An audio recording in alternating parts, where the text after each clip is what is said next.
transportation is the biggest issue. If you look at development anywhere in the world, historically, the two areas that lag behind are transportation and schools. Mm-hmm. And so with transportation, it costs so much, those projects take so long, and you have to wait for the funding. It really was a knee blast for our community to lose the all for transportation.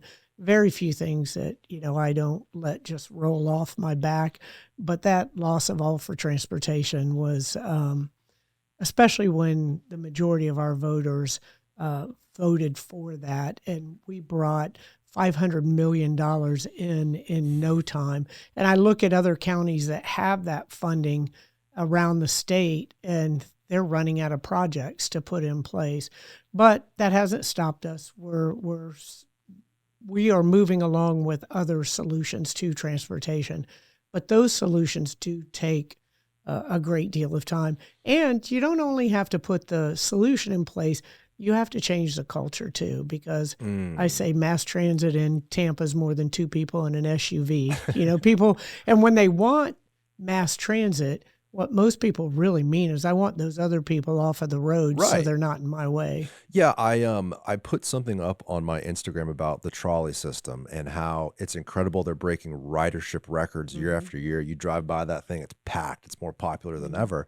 And someone said, well, only tourists use that. And I'm like, dude, those are people that are not on the roadway. That is the whole idea. The idea is get people in a form of transportation that pulls them off of the road.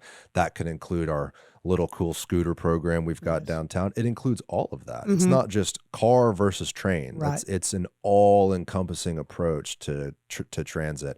I do hear that a lot, though. Right. Trains and people are very passionate about some sort of a mass transit system. Right. And I must say that dude was completely wrong. It used to be just for tourists, but it is a mode of transportation now.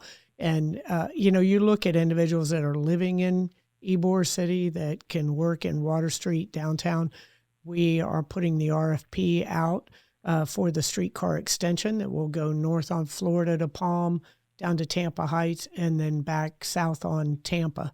And so we'll be able to connect all those neighborhoods as well. Do you mind explaining, what is the process? Everyone wants the streetcar extended. It's so popular. People love it. This is an old map we put up. Look at how extensive our map was. This is from, what is it, Tyler? 1915.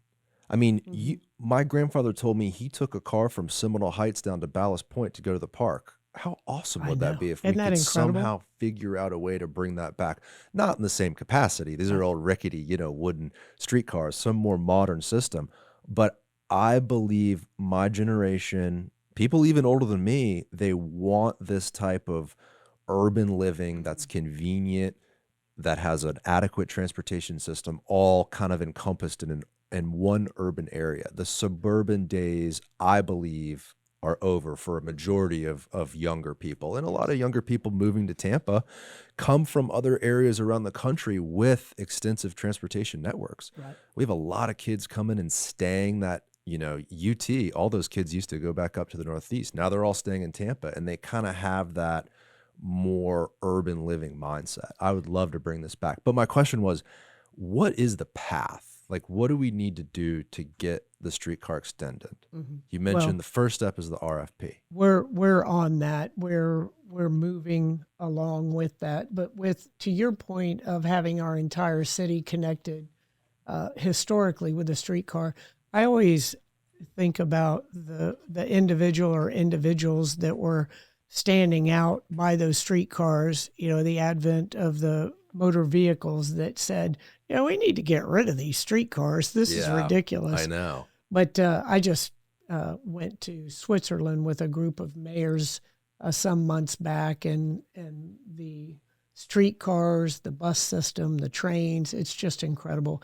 And I am holding out my hope that it is the younger generation that's moving here with no car and no intention of getting one that will change that culture, change that mindset. But the way that the process works, so you put out the RFP, you have the design phase, which we've I say when I come back in another life, I'm going to come as a planner because we have so many plans that nothing has been done with. But, to be able to plan that, to do the environmental, that takes quite some time as well. And then to be able to fund it, we have to look at what the funding mechanism is going to look like. Then once you do the funding, you have it built, then you have to look at the operation and maintenance because no system ever pays for itself. Right. I mean, some of the expressways, maybe, but the streetcar needs to remain free in order to be viable. Do you believe it would be used if the cost was increased dramatically? Do you think if it was $5 a ride, people would use it? No, I don't think that people would use it. And, now you look at it as a mode of transportation. Even individuals that can now, if they work downtown, they can park in Ybor City where it's much cheaper and then take the streetcar down to their place of employment. But I look at Kansas City. I've been out to Kansas City. They have a great mayor out there, Quentin Lucas, and their entire city is connected through streetcars. But they are a county city incorporated, and so they can pass sales tax on their own, and that's what they fund their streetcar expansions with. Would All for Transportation, would that be the source of revenue to pay for an extension like the trolley system here in Tampa? Oh, without a doubt. So that would have been the funding that we need to do this. We could have used that for transportation. Oh, that's extra frustrating. So without that, where would the funding come from? Is that a future conversation after the planning?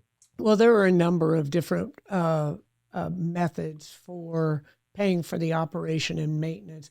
You can look at a surtax for a certain geographic area that would be served by the streetcar. That's the way the majority of municipalities and counties address their mass transit. It all comes down to the money, doesn't it? How do we pay for all of these things? It sounds like that's the issue to work through. As the mayor, you kind of have to figure out how do you get it all done. We don't lack for great ideas, right. That's for sure. Right. It always comes down to how are you going to pay for it at the end of the day. If you enjoyed this clip, click here for the full episode and make sure to subscribe. Thank you guys for watching.